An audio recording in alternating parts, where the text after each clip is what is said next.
Mana o'rtoqlar, mana shu ayol haqiqatni gapiryapti. Endi ayolni ikkinchi xudosi degan bir gaplarni aytishadi. Shu haqiqat.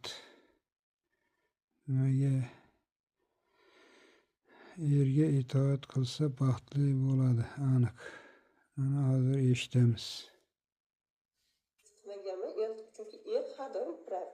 Biz masalan erkak kishi nima desa ham o'sha gapiga xo'p bo'ladi. Bizni hayotimizni baxtli yashashni kaliti xo'p bo'ladi.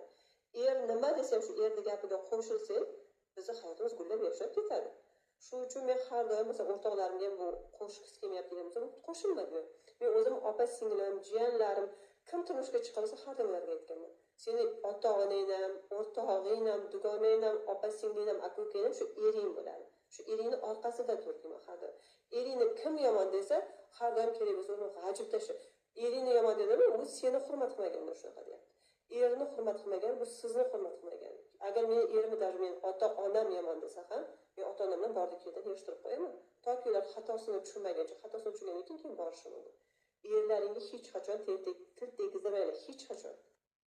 Mana u ayolni gapini men bunisi ham ma'qullab turibdi. Haqiqatni gapiryapti. Turmush o'rtog'ingizdan topadigan mehrni sizga hech kim bera olmaydi.